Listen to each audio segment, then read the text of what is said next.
Okay, so back into the graph here. Click on Get Landscape Data. And where it says Get Height Only, make sure it's selected. Let's see if that fixes it. Okay, we can see the trees now, they grow straight up. Try off, on. For this next problem, trees are growing in the water.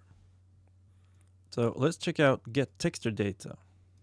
It's actually pretty simple. It has to do with which channel the node is sampling. And we can see here density source channel. It says alpha.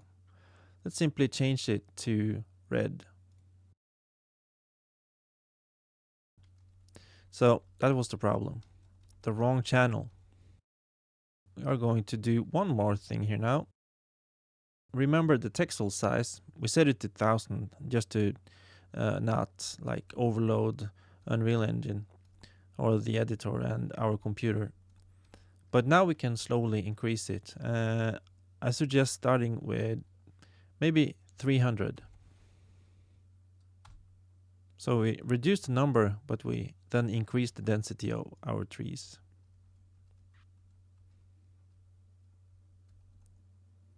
That looks better. And actually now, if we go into Gaea, let's minimize this one. Let's just adjust the camera here and set it to about the same as in Unreal Engine. Of course, the FOV and everything is different. The camera lens is different, but just get it close enough. Then go back into Unreal.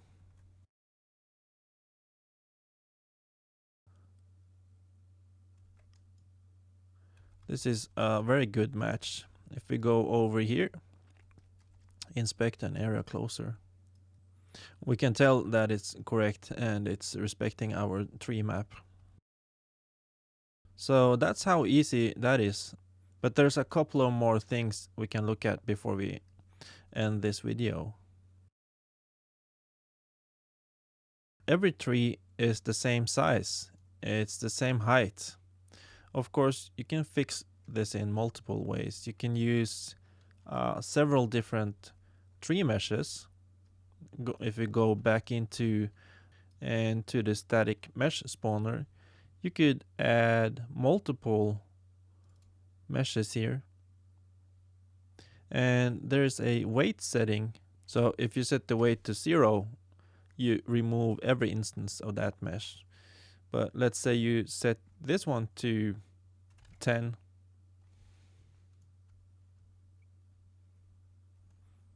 Actually, that's too much. Let's set it to 2. That's still too much. How about 1? And then we add another mesh here, descriptor, and do SM pine 02.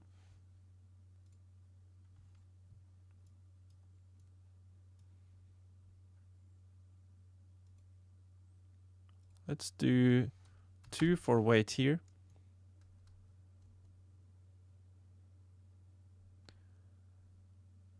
That's a lot of trees.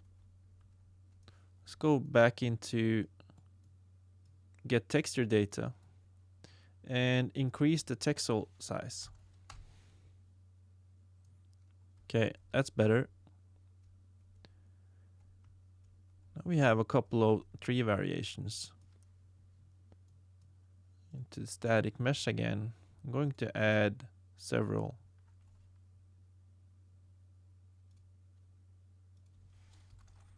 SM Pine 03. Let's do one more. SM Pine 04.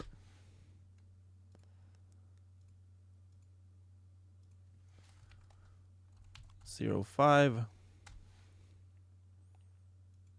Okay, so now we have a lot of trees here.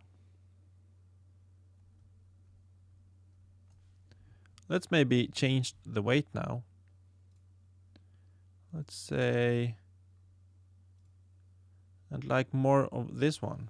So 3. We got 2 here. I got 1 here.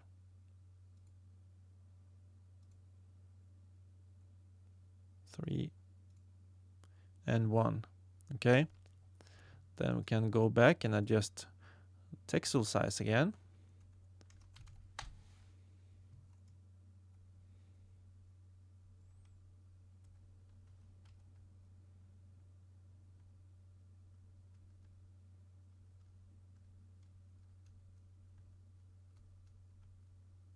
That does look better. But we have a few more problems. The trees are growing in a grid. So that's where transform points comes into play. We can see we have values here for offset, rotation, and scale. Let's start with this scale. Let's say the trees can go from 0.1 to 2.5.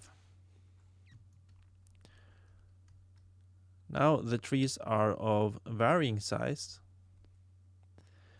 They are of varying height. And there are different models, different meshes.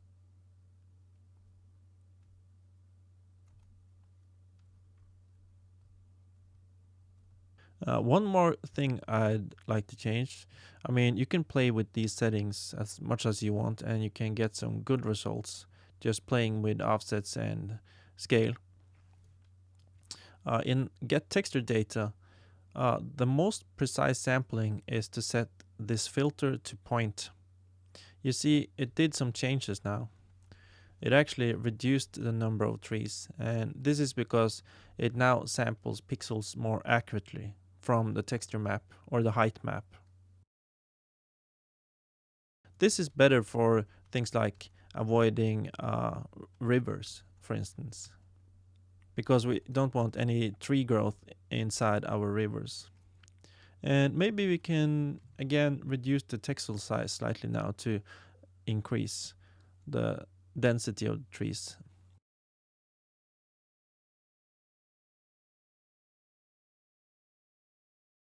This ultimately just comes down to personal preference and whatever you are going for. I recommend you have nanite enabled trees. Go into your settings, project settings. Search for nanite. Make sure it is enabled. And similarly, if you find your asset SM Pine 01, double click it. Search for nanite. Enable nanite support. And then just save it. This can improve performance a lot. And as you can see, even in the distance, all the trees are rendered. So that is it for this video, but I would like to give you some tips on where to take it from here. You should start by acquiring some good ground materials, for instance forest ground type materials for areas where the tree growth is at its most dense, and you can find a lot of good free materials on Fab. Many of them are from Quixel, previously Megascan's assets. You would then paint this material manually on the terrain. Of course, you can use an auto material, but you will likely get a better result doing it manually. Then you'd find other materials that are more rocky, and you would paint the mountains and most steep parts with this material. I would also gather more foliage meshes like brushes, dead trees and fallen logs, and all types of meshes that befit a forest.